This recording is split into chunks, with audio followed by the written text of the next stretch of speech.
Got my lavender latte. I've got piles and piles of books. Today we're going to be talking about my 2022 reads. Okay, so for January I read 5 books. So the first one I read was The Bone Ships by R.J. Barker. My comfort read. This book was so good. This whole series just has my heart. So this was rated 4.5 out of 5 stars. And this is a epic fantasy. Next up, I read The Edge of the Abyss by Emily Skrutsky. I rated this one 3.5, kind of just like a mid book. It is a fantasy book, a sapphic pirate book, which really enticed me. This is the second book in the series. The first book was The Abyss Surrounds Us. I read that last year. Nothing special. It wasn't bad, but it wasn't like memorable. And then I read The Call of the Bone Ships by, again, R.J. Barker. This is book 2 in the Bone Ship trilogy. Rated this one 5 out of 5 stars. Then I read Poirot Investigates by Agatha Christie. I really tried to pronounce that. I rated this a 3 out of 5 stars. I've realized this year I am not a short story kind of person. I do not like short stories. I find them incredibly boring. I find them really hard to get through. And so this was the last Agatha Christie book I read this year, and I'm just now realizing I never picked up another one. So I really have to, because Poirot and just like Agatha Christie in general is great. I just don't like short stories. I learned that the hard way. So this one just wasn't it for me, but I should continue. Then we have Mexican Gothic by Silvia Moreno Garcia. This I rated 3.75 out of 5 stars. The descriptions in this book are amazing. Okay, February I only read 2 books. First off, I got hit a reading slump, but second of all, one of the books I read was The Secret History by Donna Tartt. I ended up rating this a 4 out of 5 stars. I think it was a good book. I think watching them slowly descend into like madness was really cool. I just found it incredibly slow, incredibly boring at some parts, and it was really hard to get through it, and it put me in a reading slump. And then the other book I read in February was Anatomy, a Love Story by Dana Schwartz, and this was a gothic? Yeah, a gothic romance, and I rated this a 3.25 out of 5 stars. The romance, I felt, is what really dragged the story down, which is interesting because they kind of market it as like, it literally says a love story on it, you know. And I feel like the love part of it was the weakest part. I rarely like the romance in any book unless it's like an actual like straight up romance book, like no other genre, just romance, then half the time they do it decently. But when it's like a subplot, or in this case I guess it wasn't supposed to be a subplot, but it felt like it, I just feel like they always fall too quickly, like unrealistically quick, and then they do stuff unrealistic because they love this person. I don't know. I just always feel like I'm like, what? You just met them. And it took them like half the book just to meet. And so the love part of this is really what made it not more than a 3.25 out of 5 stars for me. In March I only read 2 books again. As you can see, it took me a while. And so I read The Bone Ships Wake, which is the last book of the Tide Child trilogy. I rated this a 5 out of 5 stars. Obviously I already talked about this book so many times. One of my favorite books like ever. Comfort read. Definitely going to reread at some point, just not right now because I have trouble rereading books when I know there's like new books I haven't read yet, but I definitely want to revisit this. And then I read Tripping Arcadia by Kit Mayquest, and I rated this a 4.5 out of 5 stars. So this was another gothic book. It was romance. It's sapphic. I love this book because it is based on like botany, and it's like we got the gothic elements. It's sapphic. It's just like everything I love in a book. I'm a botany major, so obviously the fact that this book revolved around plants and stuff just made me so happy. 8 books in April, but a lot of them were shorter. In April I read The Cruel Prince by Holly Black. Finally read this. I didn't hate this book. I thought the plot was interesting. Even the characters were interesting. You know what I think the problem is? I read a lot of fae books in 2022, and I think slowly it's becoming redundant for me. A lot of it's kind of the same, not necessarily the same in every aspect, but there's a lot of similarities that kind of just at the time wasn't really appealing to me. When I was reading this, I guess that kind of just threw me off. The ending was enticing enough to make me want to continue reading, but I never really got around to it. I just never really thought like, oh, let me go buy this book. But maybe I'll continue it this year, who knows. Okay, the next one, we've got this book. It's called The Skyward Flight. This is 3 novellas. So I read the first one, Sunreach, rated it a 4 out of 5 stars. This is part of the Skyward series, which was one of my favorite books of last year, I believe. They are based off of like side characters in the original trilogy. Yeah, trilogy. So it kind of shows you what they're doing while Spencer is doing all her things in the main trilogy, which is really interesting. Next up, I read She Gets the Girl by Rachel Lippincott and Allison Derrick. And again, this is one of my favorites of the year. Rated this a 5 out of 5 stars. These two authors are married, and I learned that later, and they're currently writing another book that I'm really excited about. So yeah, this book was so good. It fulfilled like all of my like teenage sapphic romance needs. It was the perfect like cheesy, they're not in high school, they're in college, but like just the perfect cheesy romance that I wanted. Very good if you ever want to read some sapphic book, some sapphic romance. I highly recommend this one. Just really good. And then I read the next 2 books in the novella. So I read Redawn. I believe Redawn's based off of Alanik, I think is her name, and I think Evershore is based off of Jordan. I rated these both 4.5 out of 5 stars. And then I read They Both Die at the End by Adam Silvera. This book I rated a 4 out of 5 stars. I don't even know what this would be called. It just says fiction. Just YA fiction. And it does have like gay elements to it. It's not exactly a romance. No, it's a romance. It's just it's not totally 100% the whole book romance. It's actually it's like very slow burn. It's very like sad. Like obviously it tells you how it's gonna end, but even when you get to the end you still feel things and you become attached to these characters, and it's still really sad.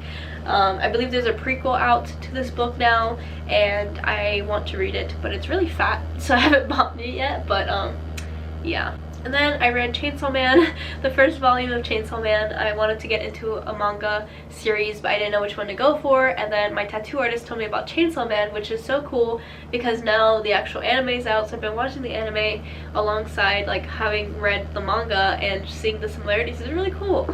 So I read the first book. I rated it a 3.75 out of 5.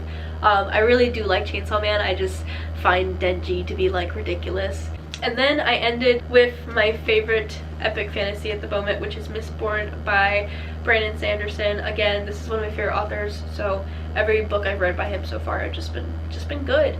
I really hate the way Brandon Sanderson books are published, because they're like this mass media or mass market like publishing, and I just stop it. Stop doing this. I hate these kind of books. They're so hard to read. They're so hard to keep focus on. And it almost made me stop reading it, but I did it, and I rated it 4.5 out of 5 stars. If you get past the fact that the cover is kind of boring and this is disgusting, they have some nice covers. I think they're UK covers. I don't actually know, but they're really pretty and they're like bigger, and I really want to get those eventually and replace them for these, because this is one of my favorite series ever. Next, I read The Midnight Lie by Mary Rakowski. I rated this a 3 out of 5 stars. This is a sapphic fantasy. Again, I think the second book is already out, I believe. It's pretty good. The ending was cool. It made me like hyped for the next one, but the plot was just it just wasn't enough for me. I started my journey into Junji Ito books. If you're into horror at all, you have to read a Junji Ito book. So good. These mangas are amazing. The drawings are just so grotesque and disgusting and so good. So I rated this a 4.5 out of 5 stars, and it's really hard to put down despite the fact that, again, I absolutely hate how these are printed. But yeah. And then I finished up the Mistborn trilogy with The Hero of Ages, which was the last book in the Mistborn trilogy, and again, another fatty. They're all like 600 pages each. This one was almost 700 pages, and it was just such a good ending to a series. 5 out of 5 stars. The ending was so bittersweet, so sad, and so perfect in my opinion. It just ended so good. And then I read, this was kind of random, I read Persona 5 Mementos Missions. I love the Persona 5 game. I didn't get to finish it, the original one, so I actually just bought Persona 5 Royal on the Switch, and I've been playing it. I rated it 4 out of 5 stars. Again, just really nice. If you like Persona 5, it's just a nice little read. And then we ended May with such a good book. This book is called Legends and Lattes by Travis Baldree, which I think, and I might be wrong on this, but I think it's a popular book talk book now. Is it? Because in Barnes & Noble, I see it out in display more, and that makes me so happy because I found this on Amazon, guys. For some reason, Amazon recommended this to me, and I saw it, and I was like, oh, it looks cute. Gives me like D&D vibes. And then I read it, and I was like, this is amazing. I didn't know this thing existed. And I'm pretty sure Travis Baldree didn't like found this genre, this like cozy fantasy genre that's now springing up, but I think he really, I think he really made it popular. Because I say that because I read another cozy fantasy book. I just finished it the other day, and in the acknowledgements, the author actually thanks Travis Baldree for bringing more attention to the cozy fantasy genre. So if this is popular on Book Talk now, that would be so amazing. This definitely deserves all the hype. I rated this a 5 out of 5 stars. Definitely a comfort read, and a very smaller comfort read, which is better than reading a trilogy. Okay, July was more of a like kind of reading month for me. I started off kind of poorly with In a Dark Wood by Ruth Ware. I rated this a 2.5 out of 5 stars. This is the lowest rating I have of the year. This is a thriller, by the way, a mystery thriller. I just found it to be so cliche, so predictable, not really fun, not enticing to read, and it was just kind of hard to get through.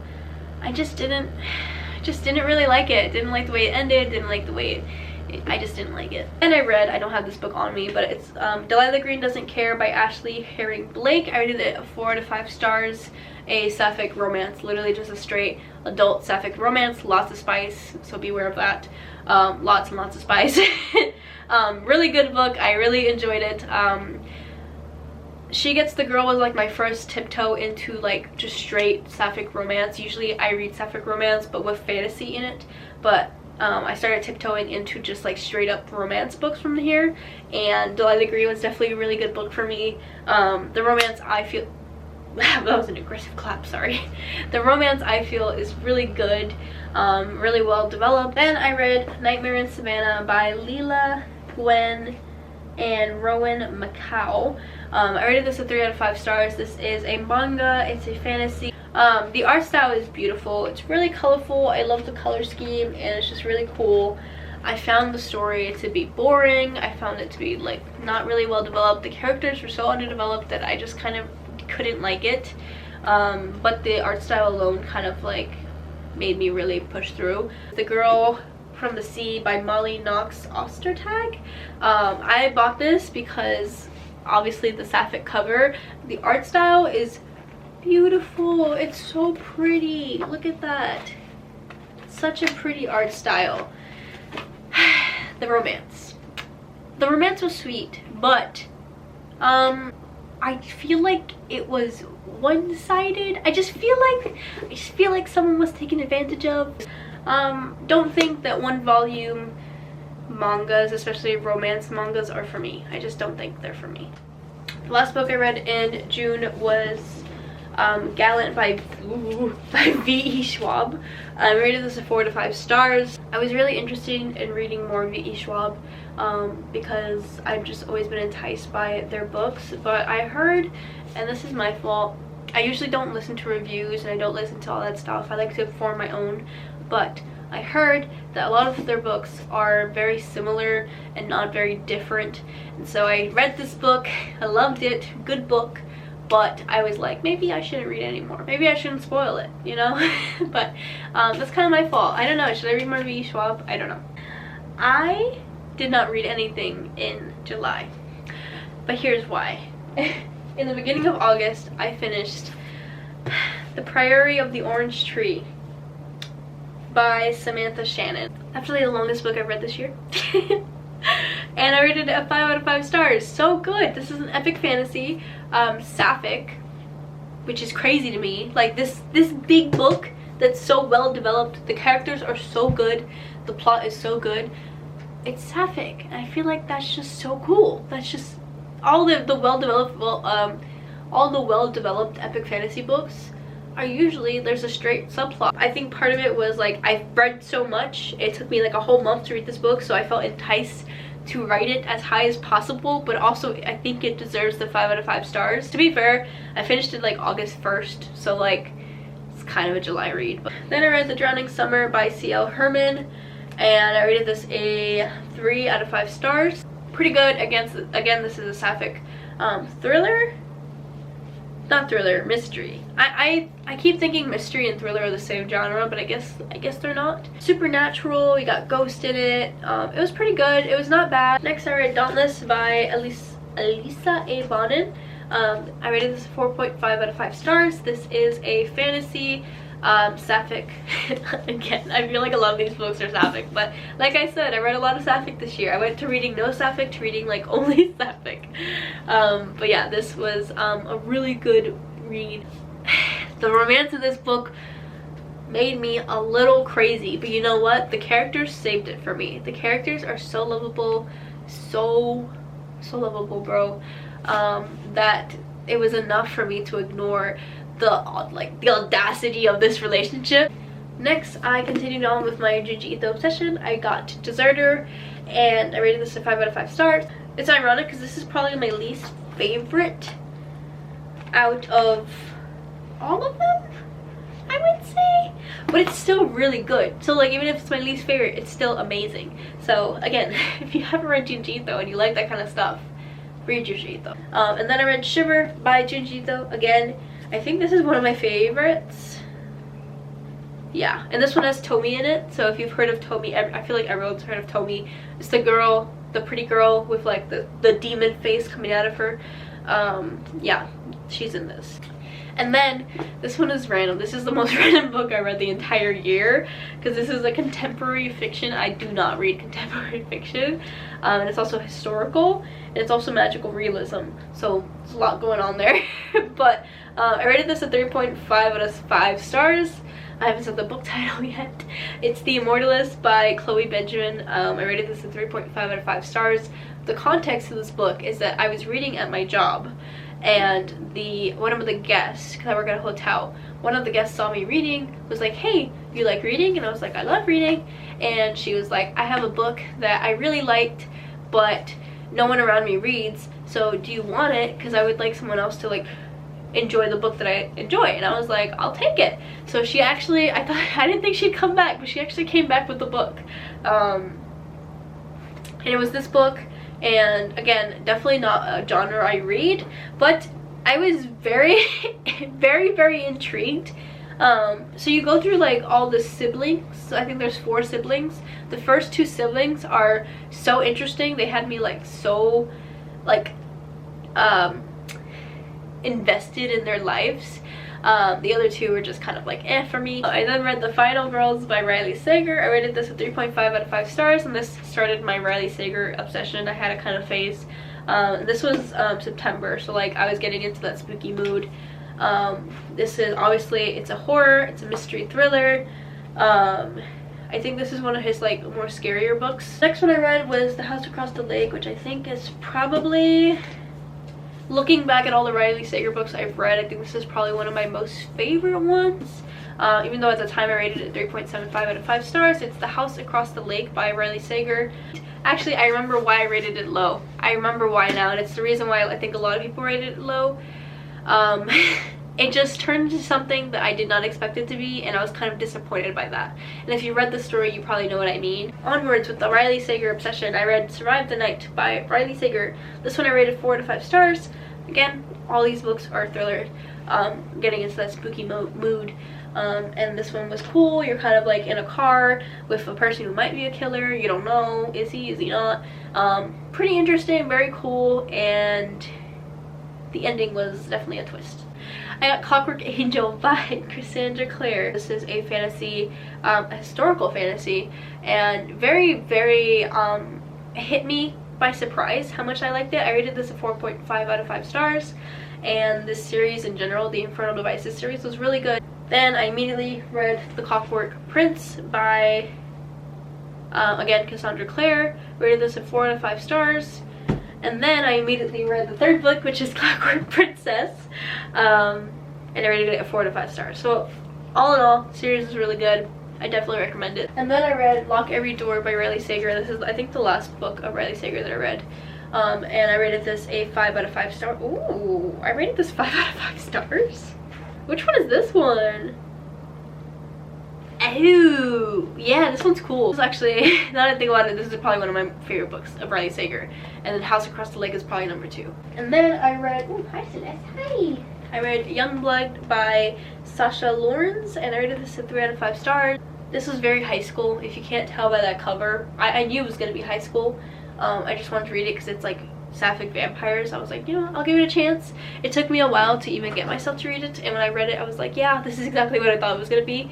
It's definitely not bad, but for me, just a little too immature for me. Then I read, or reread, Shadow and Bone by Leigh Bardugo because I wanted to finally give this series a chance, a good chance, and I'm glad I did. I'm really glad I did. I rated this a 3.5 out of 5 stars, which is the exact same rating I gave it last year when I read it. Oh my god, this cat. And this is a fantasy novel. You've probably heard of Shadow and Bone. Like, this is such a popular series. Like, I feel like everyone's heard of this series. And then I immediately read Siege and Storm by Leigh Bardugo again. I rated this one a 4 out of 5 stars. This is kind of when the series started to pick up for me, and I was like, okay, I'm kind of seeing why people like this series now. Then I read Astrid Parker Doesn't Fail by Ashley Herring Blake. This is book 2 to Delilah Green Doesn't Care. This is based off of Delilah's sister. It turned out to be a really pleasant read. I got it not even knowing it was sapphic, because in the first book, Astrid is not, she's straight. So she kind of finds herself in this one and unexpectedly falls in love with a girl. Again, I feel like Ashley Herring Blake does romance pretty well. Kind of develops relationships really well. It doesn't like be dramatic. She's more realistic with it, and I feel like it ends up being more meaningful in the end because she puts more thought into developing that actual relationship. And yeah, I don't know if I already said it, but 4 out of 5 stars. And then I finished the Shadow and Bone series with Ruin and Rising, which I gave a 3.5 out of 5 stars. Kind of went down. Second book was the best one for me. The third one, the ending, I just didn't like who she ended up with. That's literally why. It was a good book, and then I found out who she ended up with, and I was like, really? Like, really? Like, really? So I was like really disappointed about that, not gonna lie. I then read The Mermaid, the Witch, and the Sea by Maggie Tokuda Hall, and I rated this a 4 out of 5 stars. This is a fantasy sapphic novel. It's pirates. I actually found this like totally like randomly. I was at Barnes & Noble just walking around. I saw it. I saw a ship and I was like, and then I was like, oh my god, it's sapphic pirates. How do I find this stuff? I love it. Ended the year with 2 treats. First one was You Can't Spell Treason Without Tea by Rebecca Thorne, and this is the other cozy fantasy book I was talking about that acknowledged Travis Baldree at the end. But this was a sapphic cozy fantasy. Very, very, very, very sweet. This is the sweetest romance I've read the entire year. Like, so wholesome. And because the relationship was already like there when the book started, you didn't have to worry about like it kind of hitting wrong, the development of it, because they're already in a relationship.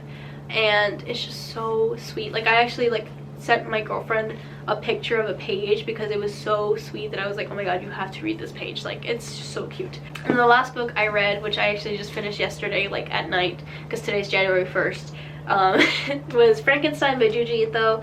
I finished with a manga because I needed my 50th book, and I was like, okay, let's just read a manga. So I read Frankenstein, and it was a retelling of Frankenstein by Mary Shelley. Really nice. I love the way he drew not Frankenstein, Frankenstein's monster. Really cool, and it's actually honestly a really good and accurate retelling. So it's also like a nice review, because I've read Frankenstein like years and years ago, so it was actually a really nice review. So like low-key, you know, if you need some extra help on Frankenstein, this might be the move. So that was all the books I read this year.